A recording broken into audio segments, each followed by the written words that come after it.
Don, appreciate you joining the show. Unprecedented times. It's remarkable to think a little over a month ago, you and I were in New York getting ready to kick off the 25th season with so much momentum behind it. Before we get into the nuts and bolts of the league and what you're doing daily, how are you doing? I'm doing okay, Taylor. I'm here with my family and packed house with a 4-month-old granddaughter who you might hear in the background here. But everybody's working hard and trying to ensure that we're staying inside and keeping ourselves safe and healthy, keeping clean. But we're understanding how unprecedented these times are and doing what we can to do our part. Don, it's safe to assume that this has been the most difficult, challenging time as your tenure as MLS commissioner over the last 20 years now. This is an unimaginable time, Taylor. I mean, Yeah. We had some difficulty in the early days of MLS, but, this is entirely unprecedented.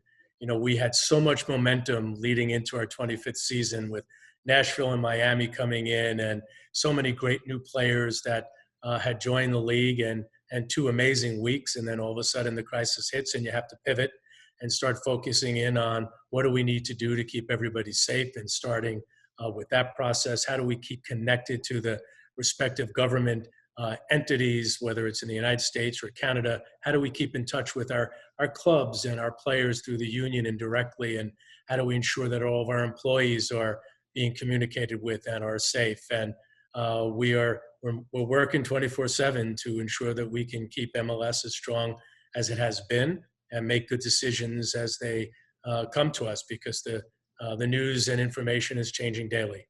What's been the most difficult conversation or discussion going on currently with this pandemic?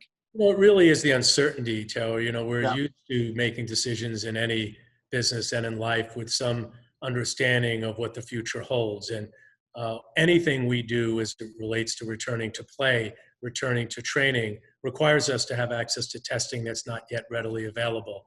We're trying to make plans on what return to play scenarios look like. Are they regional? Is it in a central location, one single location? Can we get back to playing regular season games in our local markets? Will they be with or without fans? So the difficulty is not knowing what the facts are so that we can make the right decisions and then effectively communicate them. A little more than a couple of weeks ago on Get Up with Mike Greenberg, you said the plan was to play a 34-game MLS season. Has that changed at all? Well, our hope is to still continue to do that. But, that decision can't be made sitting here today. As you know, the stay-at-home orders are rolling out across the country and at a different time period, both here and in Canada. So most of the scenarios we're looking at have us going into a number of different locations, a concept of a tournament, and then right after that being able to later in the summer or to be able to play regular season games in our stadiums, likely without fans. We're calling them MLS studio games. Yep. We're trying to be as creative as we can about what those games might look like. So the plan is to play as many games of the 34-game season as possible. As of right now, you and I are talking mid of April 24th, no training. When do you anticipate players getting back together and start training? We have to do that on a week-by-week basis, Taylor. Players are frustrated. Much of the inbound we get from players is, hey, when can we start training? Right. We're going out and either in our own gyms, and some of that might be fun, but at the end of the day, they have to train. This is what they do for a living. We're going to push out that training moratorium because of just the way the timetable has been set for us. We're hoping to get them back as safely and quickly as possible. You talked about some of the momentum coming into the 25th year. A big part of that, Don, was the CBA agreement with the players. Does this change that at all now? Well, I want to just say that the process of leading into the 25th season was so positive, and it was driven by our early agreement with our players. And a big shout out to Bob Foose and his executive committee at the MLSPA. The players were focused, and we were able to reach an agreement that made sense for the players and for MLS ownership. But as we continue to manage through this and start understanding the impact of this postponement is having on all of our clubs, we will have to have a conversation with the MLSPA. We started that conversation, though not with any firm proposals, but we are going to have to sit down with our players and start discussing with them ways in which they might be able to help as we manage through the economic impact of the crisis. Speaking of the economic impact, Don, recently we just saw Real Salt Lake furlough some of their employers. Do we foresee that coming for other MLS franchises? Well, some of them are looking at it closely, Taylor, and obviously Real Salt Lake did so and made an announcement. I think our teams are no different than any other local businesses, Yeah. Whether it's at, Disney or ESPN, or it's at, major retailers or other companies. We're all trying to be sure that we're focused on the long-term viability of our business. And some of that is ensuring that we're making good short-term decisions and managing through the economic impact of this. I know it's too soon to ask this, Don, but it's still been a month. What have you learned through this so far? Well, I really learned that the power of sport, Taylor, I mentioned this to you in the past, when you see a world where games aren't being played and there's no games on ESPN to people talk about at the water cooler. For us, our sport is so, and our league and our clubs is so ingrained in the heart and soul of our players and our fans. I saw a statue or something outside of the stadium in Portland, and they had a Portland mask. We're seeing fans coming together, and our clubs doing food drives, and different players doing all sorts of fun and exciting things because they care about the sport, they care about their role in the sport, they care about their relationship with the fans and the relevance that MLS has in the lives of our fans. So you're seeing incredible activities, and that's really uplifting and motivating to me. I always knew we had a lot of creativity, a lot of passion amongst our fans and supporters and our ownership with what they did to honor healthcare providers along with our players.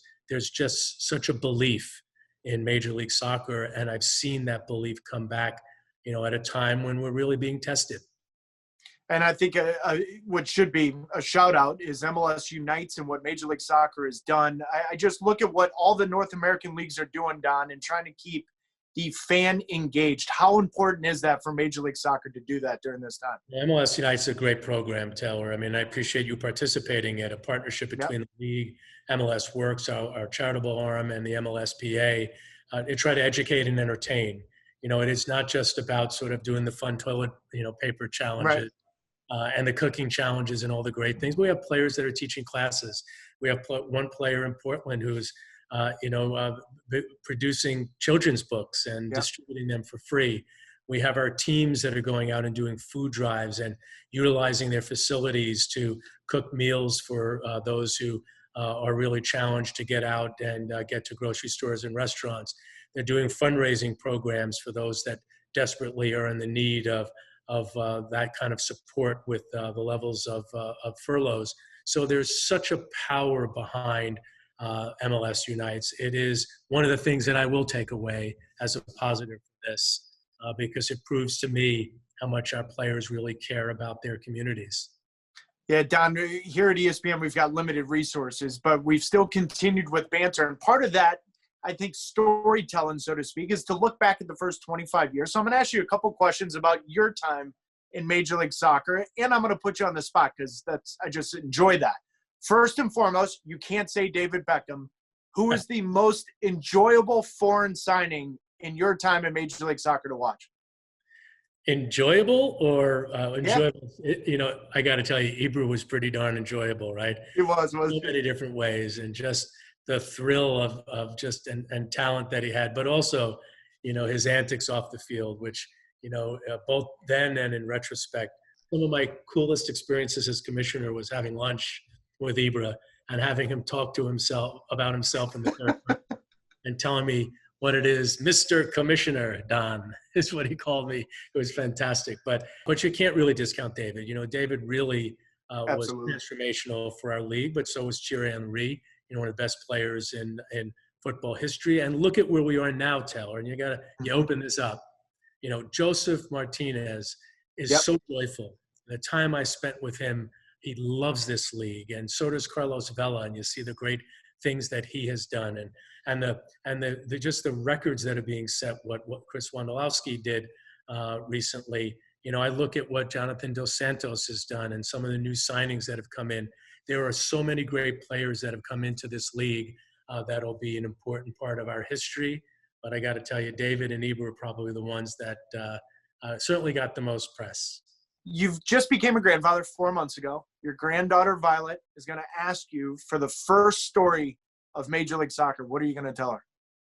You know, I'll probably tell her about that time at a Red Bull playoff game when it was snowing like mad. It was a midweek game. I remember driving. I remember that. I drove to Red Bull Arena. It was snowing like mad. I'm on the road. I said, there's no way this game's getting played. We had to play the game. The DC fans had already come in, and they were already in Red Bull Arena. We had a Wednesday weekend schedule. And I could remember walking in there, and there were a bunch of shovels. And we all said, hey, guys, if we don't plow this field, you know, this game's not getting played. So me and Mark Abbott and Todd Durbin and Nelson Rodriguez put on, you know, snow jackets and started shoveling the field. We didn't play the game anyway. Yeah, but not good enough, Don. You did. The game didn't get played. He walked down in his shorts, and I remember him taking his toe and putting him in there. And only Henri could do this.